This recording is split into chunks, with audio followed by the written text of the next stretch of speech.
Hi everyone, welcome to the Witching Week. Today is episode number 67. Today we are talking the spring equinox, leap years, glimmers, self-care, all the lovely, happy, positive, upbeat things for this time of year.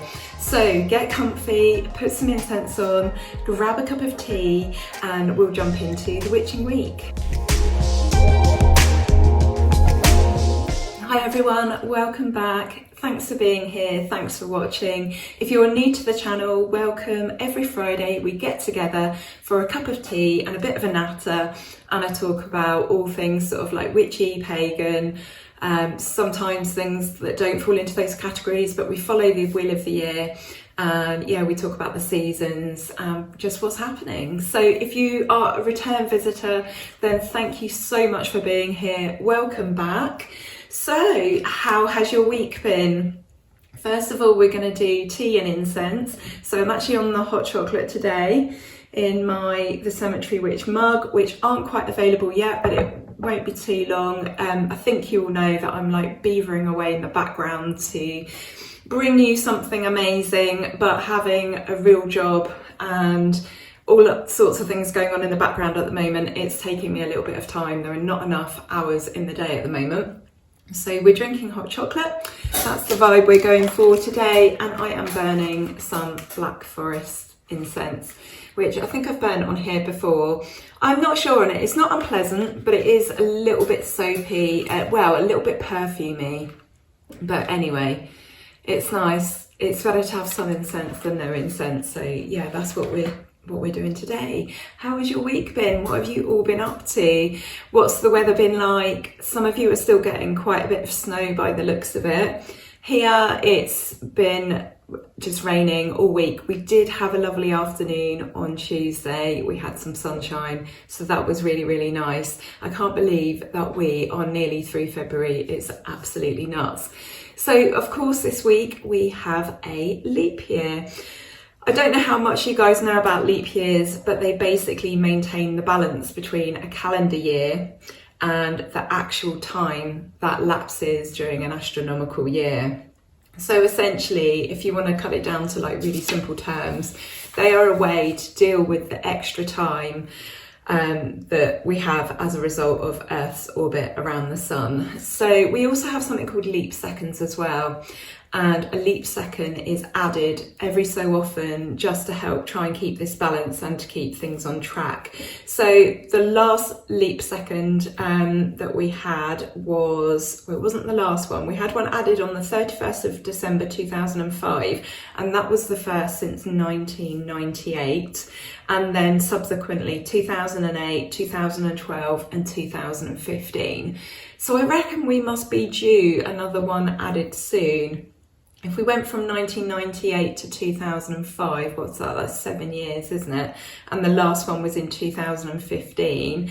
We must be due another leap second soon. But anyway, I'll keep an eye on that and I'll let you know if there are any developments there. The first leap year in the modern sense was in 1752 in Britain, and I'm going to call it the colonies, so because we're talking 1752. So we lost 11 days in September to try and get us to a point where we had a calendar that sort of made sense. So Julius Caesar, he had the Julian calendar, which ran until 1852. And this comprised of 365.25 days. So very, very nearly correct, but the actual number of days in a year is 365.24237 days. So slightly under the 0.25, and this makes a massive difference over hundreds of years. So much so that in 46 BC he needed to have what he called a year of confusion, which was a year of 455 days, to try and sort out the divergence in seasons, because the length of the year wasn't quite right. It meant that over, quite a bit of time, there ended up being this discrepancy and everything was all sort of out of alignment. So yeah, he had this year of confusion.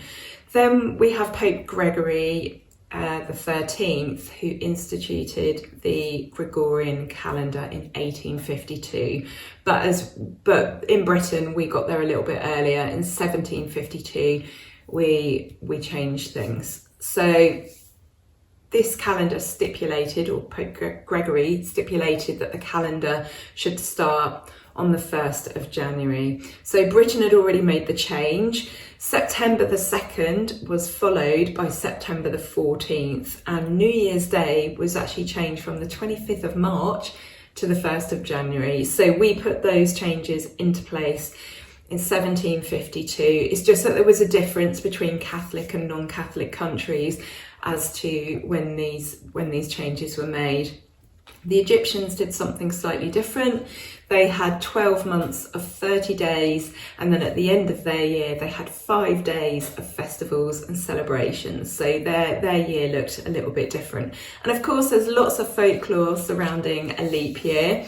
Some people, I've read that it's mainly Greeks, Ukrainians and Italians, but as I'm not from those countries and cultures, I don't want to stipulate this to be true, but apparently people think that if you get married in a leap year, then you are absolutely headed for divorce. There's quite a few sort of traditions and sort of folkloric beliefs and superstitions around things like marriages ending in divorce, people dying, stuff like that. In Taiwan, they believe that the elderly are more likely to die during a leap year. And actually, when you think about it in terms of numbers, generally we have an average, don't we? We have an average number of people that will die in any year. And if you have a leap year, you have an extra day. So really, statistically, I suppose you are more likely to have more elderly people die in a leap year, therefore more likely to die in a leap year. I don't know. I just think it's, it's a numbers game, isn't it? So yeah, very, very interesting. In Ireland, apparently it's called Bachelor's Day or Ladies' Privilege, and women could propose to men. And this was popular from the 19th century, but apparently it could go back as far as the 5th century. Now, we were very much aware of this growing up at school. I don't know why. There are certain little things like this that when I was a kid and I was at school, we knew about it. So as kids, we knew that on a leap year day, girls could propose to boys, and quite often that would be a thing that would be incorporated into our play. I'm sure I asked somebody to marry me on leap year. I mean, when I look back, I remember marrying Grant Simpson on a field, and then I later remember Grant Simpson leaving me and then marrying another girl on the field, and her name was Lauren, but she was Lauren Simpson, so it was like they were already married. And it's just funny looking back when I read up about some of these, sort of ancient, well not ancient, but sort of folkloric beliefs and practices. It's amazing how many of them we heard as kids. And you think, well, where does that get passed on from? Because it seems like our kids as well always know things, so they sing similar rhymes. It's just interesting, isn't it, how this stuff is just passed down orally from one person to another. And it seems like all children know all of the things that all of the children before knew. So yeah, very, very interesting. Apparently, St. Bridget went to St. Patrick and complained that it took some men too long to propose. So she asked for there to be some sort of situation where women could make the proposal instead. And apparently St. Bridget and St. Patrick, they chatted it through, and he offered her the opportunity of once every 7 years. And she drove a bit of a hard bargain, because eventually they came to a compromise and it was decided it would be once every 4 years. So this is your week, ladies. If you've not had the opportunity so far and you want to propose to your partner, of course you can do it anytime, but the 29th, this is your week. This is your week. So there are lots of pages online suggesting that you celebrate the leap year. I don't know why you would choose to do that, but I guess like the more the merrier in terms of celebrations. Lots of suggestions about having like a special meal or a special party, as it doesn't come around very often.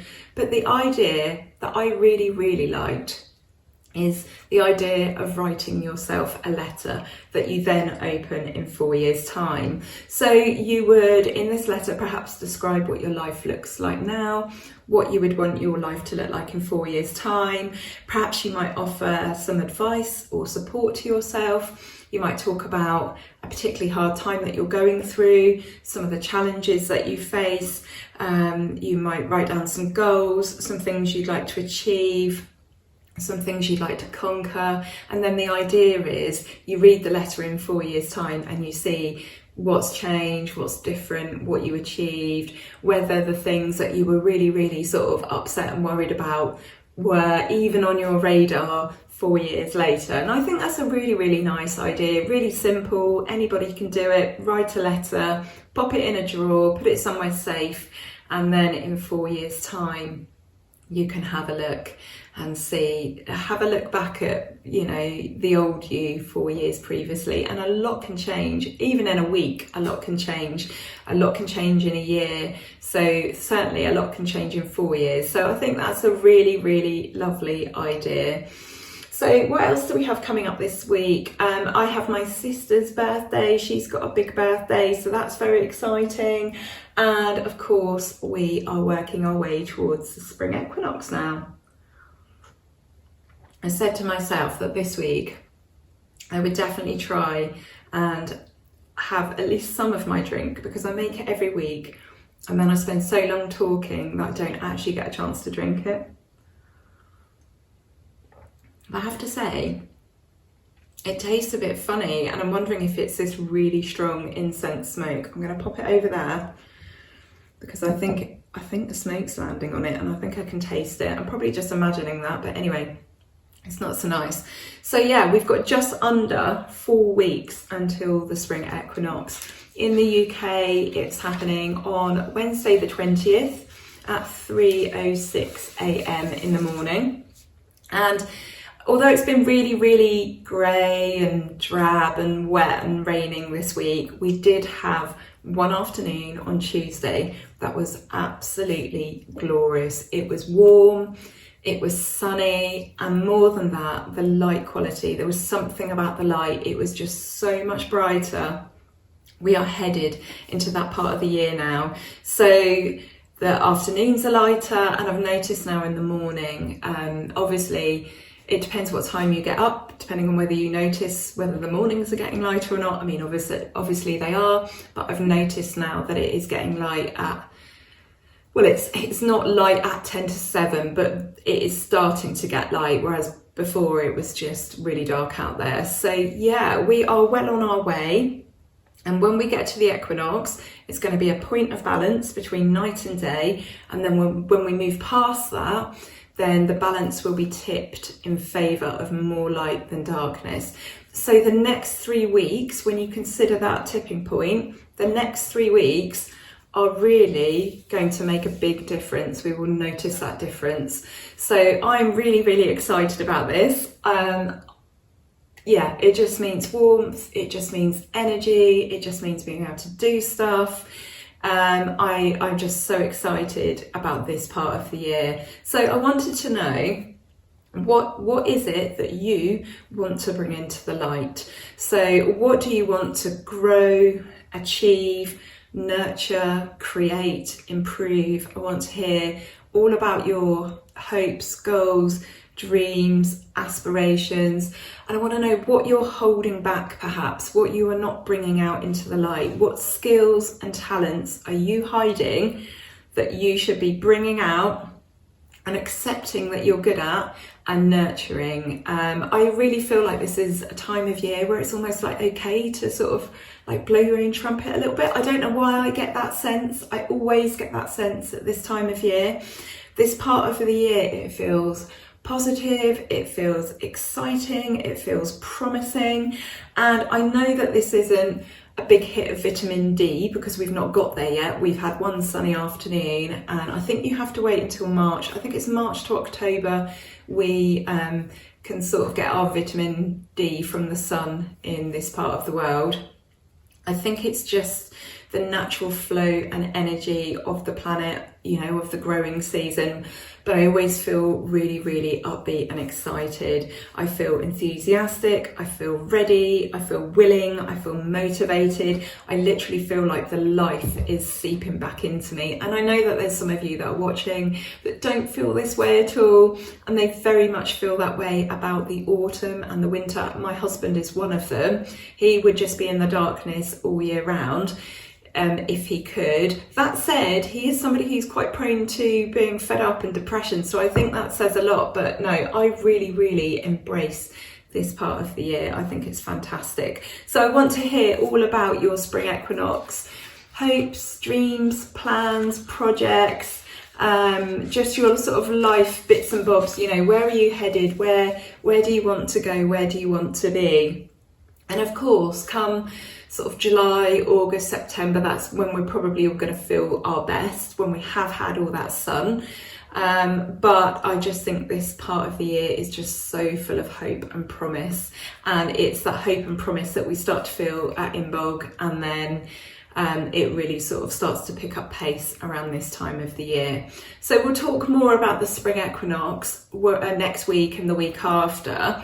But personally, as I said at the beginning in the intro, I'm still working on something fantastic behind the scenes to bring you guys. Now, having a proper job does obviously eat into my available time at the moment, as does having been unwell, and I go to bed quite early. I do rest a lot. So once I have finished working through this process, and some of this work is taking time because we don't have brilliant internet, so it's taking a bit of time to upload everything that I need to upload to a particular platform, and I'm still finding mistakes, tweaking things, making edits, and also my husband and I are working on something massive in the background as well. Excuse me.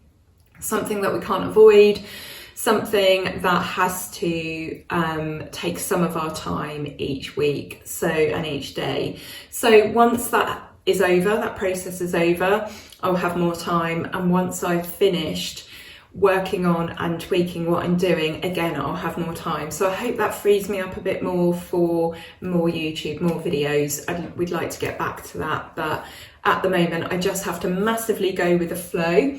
But that is my spring equinox plan, the thing that I've been working on for a while. I'm going to continue to push that into manifestation. So I would love to hear what you're all up to. So on the subject of like being super, super busy, I thought I'd talk a little bit about self-care. I feel like this episode is very much like the positive, sunshine, look after yourself, get out there and grab the world episode. I'm absolutely loving it. And I love when I write these and they just take on a bit of a life of their own. So I did have some other topics for today's, but I'm probably going to do those next week. It just forms itself. I love it. They're like creatures. They have their own personality. But anyway, self-care. I'm massively, massively inspired by someone that I know who has an extremely busy life, and they always make time for some self-care, for a bit of pampering, for a bit of nurturing, a bit of like looking after themselves. And when we look at self-care, really, there are 4 dimensions that make up this. So we have the mind, so looking after our mental body, our psychological sort of body, if you like, our physical body, so we have mind, body, heart, which is looking after our emotions in that sense. I think sometimes people forget this as an element of well-being, and then also spirit. So we also have our spiritual life, don't we? So there are these 4 dimensions: mind, body, heart and spirit. And then what is self-care? When we actually think about that, like when we think of self-care, we think of probably taking a bubble bath, which yes, is self-care. But self-care is taking care of yourself so that you can be healthy and function, so that you can work, live, play, love, be social, take care of other people. You have your bucket and it's full up. And when I say it's full up, I mean it's full up of good stuff. You get to enjoy life, not that it's just full up of just stress and overwhelm. So self-care can help us deal with stress and overwhelm, and aims to reduce this stress and overwhelm, but it's also just about giving us a feeling of well-being, feeling good. So I'd love to know, what are your go-tos for self-care?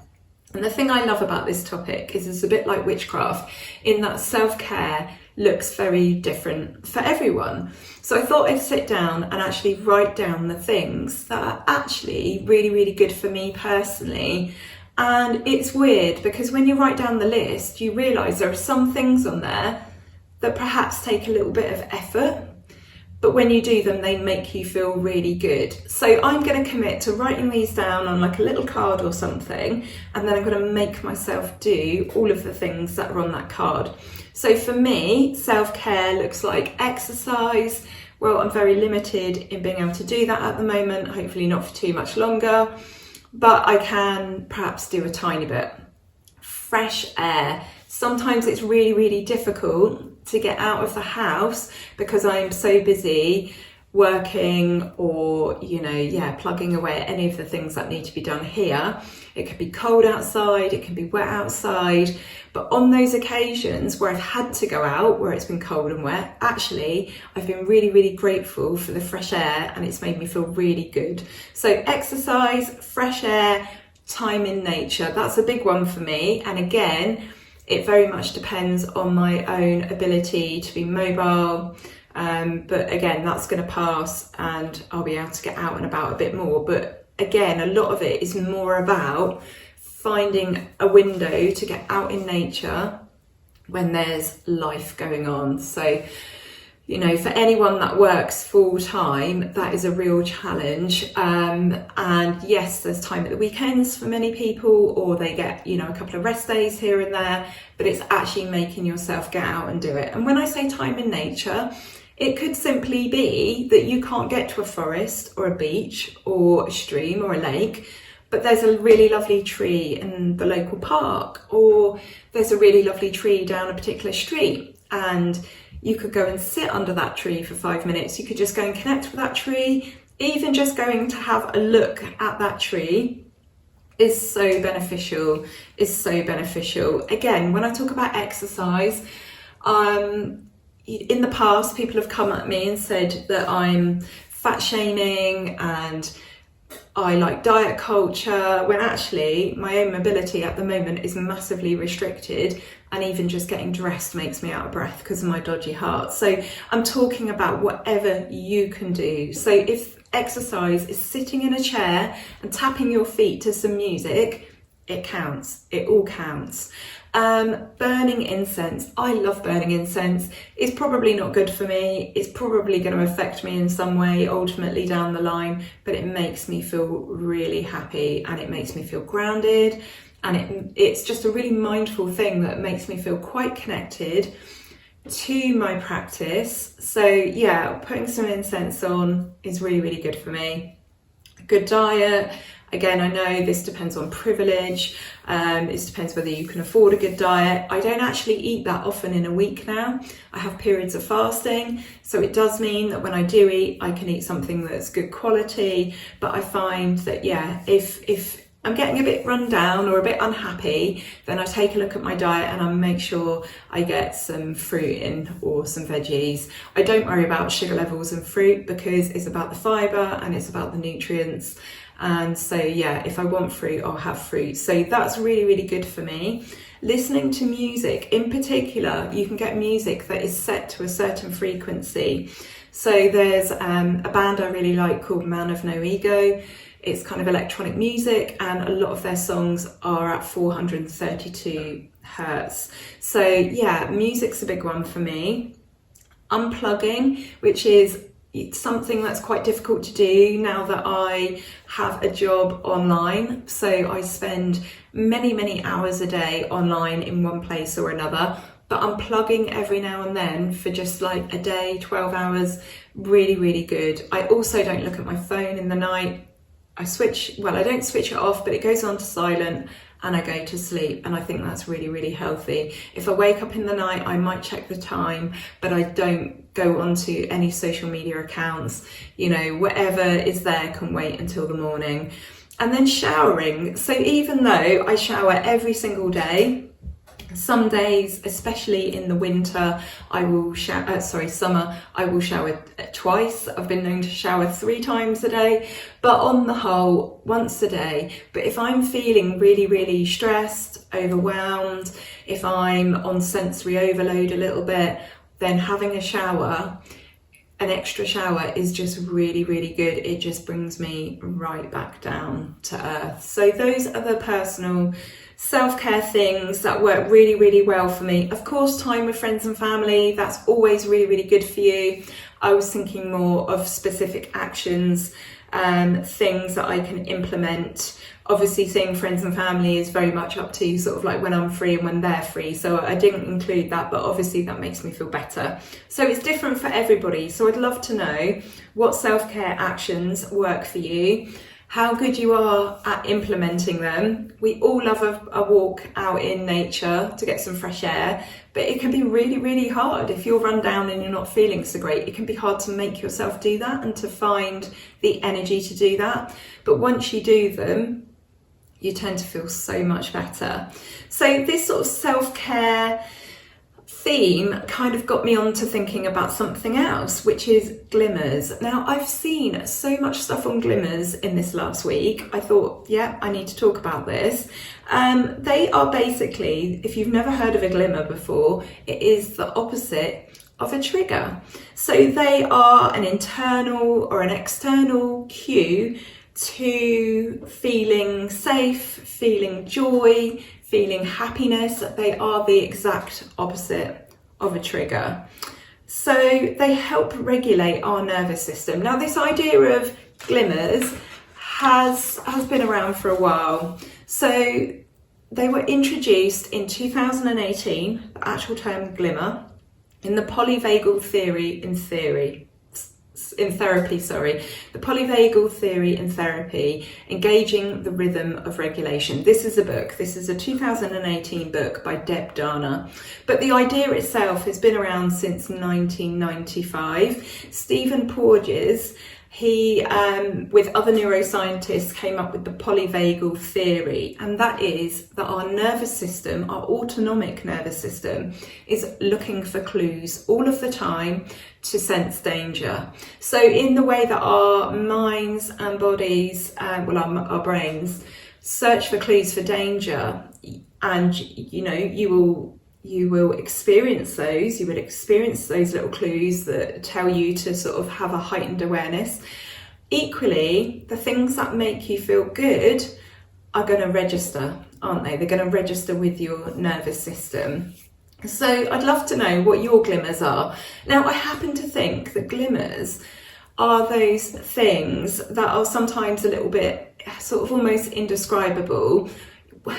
That's probably the wrong word to use. In that, you could probably describe what a glimmer might be, and you could describe what a glimmer might have been to you at certain times, but I don't necessarily think that something is always a glimmer. So for example, I'm probably not making much sense here, but for example, a flower in the wind could be a glimmer for you. A sunset could be a glimmer for you, but that doesn't mean to say that every sunset is going to be a glimmer. I think it is a glimmer when it actually does provoke a response. And I think that is always, you're not always going to be able to predict that. You're not always going to know that that is going to do that. I guess in some ways you might, in the same way that you might understand that a certain situation is always going to trigger you into feeling a certain way. I don't know. It's really interesting. So I'd love to know if you are aware what your glimmers are. And if you want to share, you don't have to, but it's these things that induce a happy sort of response, a magical feeling, that bring you to joy or excitement, something that makes you feel good. Because I think people talk about being triggered a lot, they talk about their triggers. I think there very much is this sort of like negative mindset. It's like when we talk about ancestors and we think about the sort of familial patterns and behaviours that have been passed down to us that we don't like, that have caused us trauma and pain and negativity. But actually, there are lots of things that we get from our ancestors that are really, really brilliant. You know, we might be strong, we might be determined. And I think it's the same with glimmers and triggers. We all know triggers, we all recognise that word, we all understand what it means and what it means to be triggered. We hear people talking about that all the time. But we don't hear people talking about glimmers in equal measure. And I think that would be really, really nice. And I guess you would say, oh, I felt really glimmered, I guess, if you say, oh, I felt really triggered. So in a way, a glimmer is a trigger, but it's a happy trigger. So yes, tell me about your glimmers. Tell me if you've heard of this term before. Tell me what you think of this idea. And tell me whether you think this should be something we should talk a lot more about. I kind of feel like with everything going on in the world right now, we need to try and claw back or you know, grab happiness wherever we can. And I feel like, as well as acknowledging and trying to deal with what's going on in the world right now and doing our part, whether, you know, in whatever sort of shape or form that takes, I think it's also up to us to try and bring up the energy a little bit. I do very much, I mean, I'm not a massive conspiracy theorist, but I do understand how the world works. I kind of understand where we're going, where we're headed, and also who is pushing this as well. And I feel like the powers that be, the elite few that are running our world, I feel like they want us all to be very, very sad and down and suffering. And many people are obviously suffering across the globe. But I think for those of us that have the capacity and the space to, I think we need to try and help bring the vibe up. So, and I'm talking about love here as much as anything, you know, love is the way, love is the answer to everything. It would be really nice to see people saying, oh, I was really glimmered. You know, but help bring up that vibe, help bring up that positivity, because that will be a healing vibration, you know, across the globe. I feel like we're in this downward spiral at the moment, and we need to try and bring this back up. And yeah, we're at a very precarious place right now. But anyway, that's just my brain going off on a tangent. And of course, there are so many aspects to everything that I couldn't possibly talk about this without it getting complex and complicated and yeah, probably offending people. But I think where possible we need to try and foster a positive environment to help as many people as we can, you know, around us, for example. So yeah, a bit of positivity this week. Right then, so cards, but first I've got some dates for you. So 2nd of March we have Witchfest markets at Cheese and Grain in Frome. Is it Frome or is it Froome? I'm not sure how you pronounce that. I think it's Frome, Somerset. You can find information on the Witchfest website. It's open from 9 a.m. to 3 p.m. and it is free entry. So it's not like the other Witchfests or the other events that Witchfest put on. It is, it's a day of markets and they run this fairly regularly. It's been in this location for quite a few years now. So if you're in the Somerset area or you fancy travelling, check out that. And also Witchfest or the Children of Artemis, they are advertising now their Witchfest Pagan Festival, which is the 16th to the 19th of August. Tickets are available now online on the Witchfest website, and off the top of my head I think that's the camp they do, so that's a camping one. It's in August, the weather should be nice. So yeah, some dates for you. And now we're going to do some cards because I have wittered on for long enough. So tell me what your week has been like. What have you been up to? Has it been good? Has it been meh? Has it been bad? Or are you just completely indifferent? Maybe you're one of those people that has a brilliant week no matter what happens. I think I fall into that category, to be honest. I do, I really do. But yeah, I'd love to hear all about you. And I do read my comments. It's just sometimes, or at the moment, yeah, it's quite hard to respond to them, but I promise I will get to them all. I'm trying to get back to a level of organisation, but things just keep happening in the background in life that are just taking up all of my time at the moment, this thing with my husband that we are working on. I have so many things to reveal to you in the coming weeks and months. It's brilliant.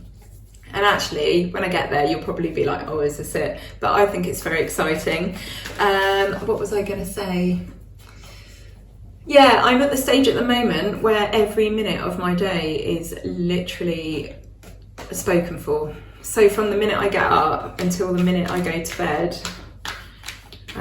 we've had a lot of outside people in doing various things as well, fixing things, and yeah, it's been a busy couple of months. My poor husband's absolutely exhausted, bless him.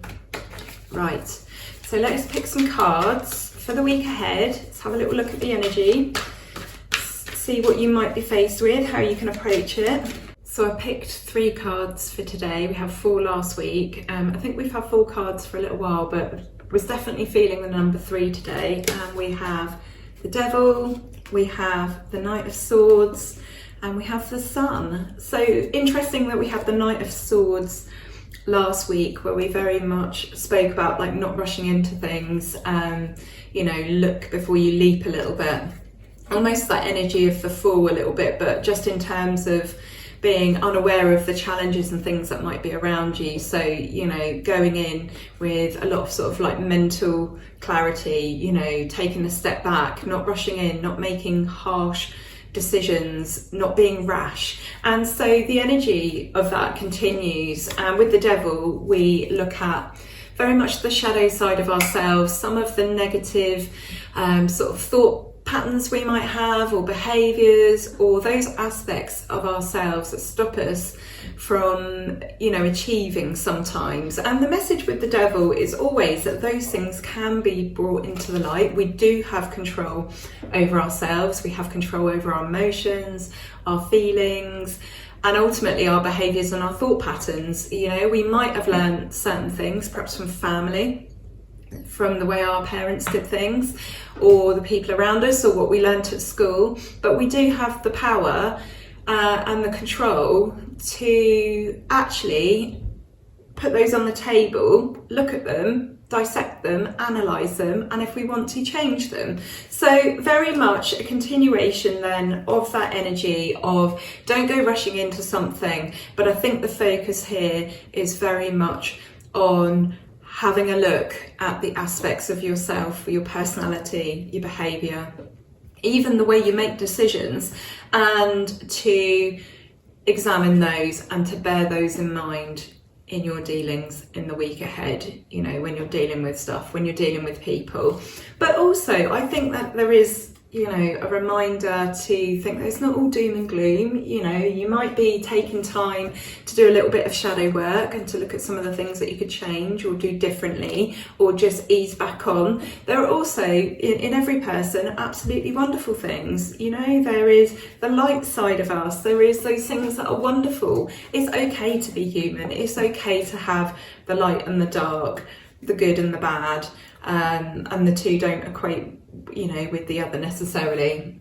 You know, it's okay to be a mixed bag. That's what we are as humans, and that is the journey of the Fool, isn't it? Starting out at the beginning and learning as you go through life. And that is the same for each week as well, each witching week. You know, and every day is a fresh start, isn't it, to start again. So don't dismay, be careful, think about things, think them through, be logical, be prepared to discern what you need to perhaps change, things you need to do differently, perhaps those thoughts and behaviours that aren't serving you very well. It could just be in a particular situation.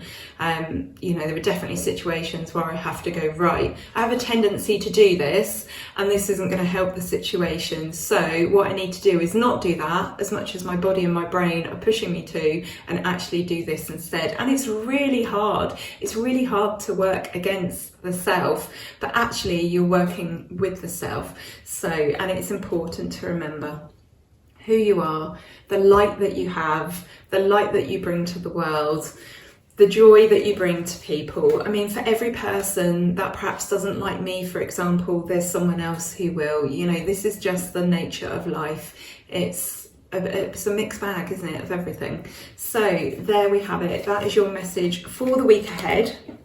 I'm wishing you a really, really lovely week. I actually got halfway through my hot chocolate this week, so I've done much better, and it's still got a little bit of warmth, so I'm going to finish that off screen. But yeah, I hope you have a wonderful week, and I'll be back next Friday for episode 68 of the Witching Week.